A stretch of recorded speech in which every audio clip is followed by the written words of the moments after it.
Zobaczmy, jakie dziwne historie mogą dziać się w świecie myszy i kotu stworzonym przez włoskiego Brzechwę. Przywitajmy wykonawców gromkimi brawami.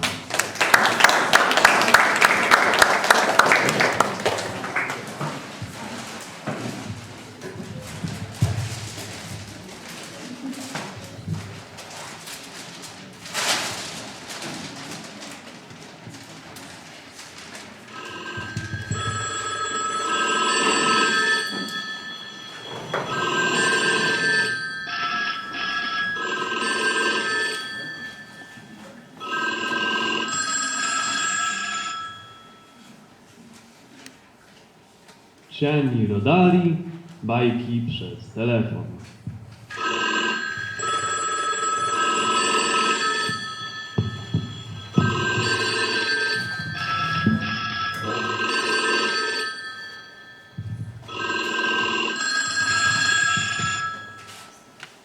Gianni Rodari, il topo dei fumetti. Un topolino dei fumetti, stanco di abitare tra le pagine di un giornale, ha fatto un bel salto e si è trovato nel mondo dei topi di carne ed ossa. Ha esclamato subito, sentendo l'odore di gatto. Come ha detto? Hanno sussurrato gli altri topi curiosi. Ha detto il topolino che parlava solo la lingua dei fumetti. Deve essere turco.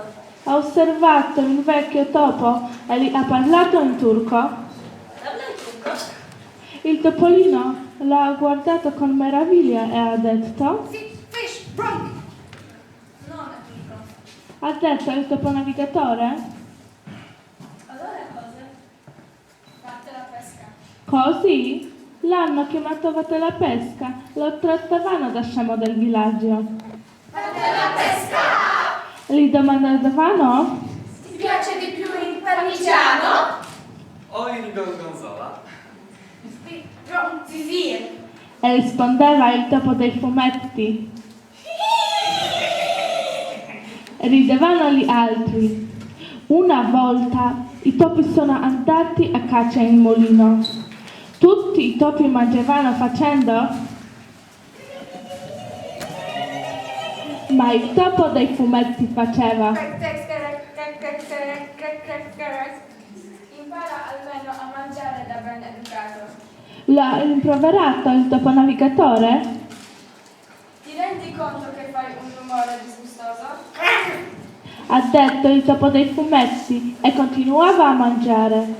Poi, subito tutti i topo fuggiti, lasciando il topolino solo. Era già troppo buio per cercare la strada. Allora il topo dei fumetti ha deciso di passare la notte al mulino.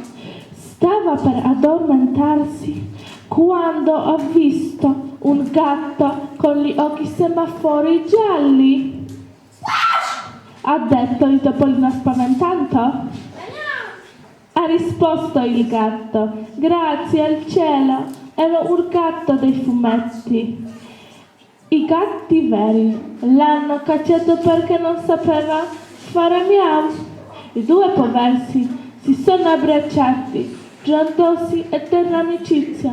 Hanno passato tutta la notte a parlare nella sola lingua dei fumetti. Si capivano a meraviglia.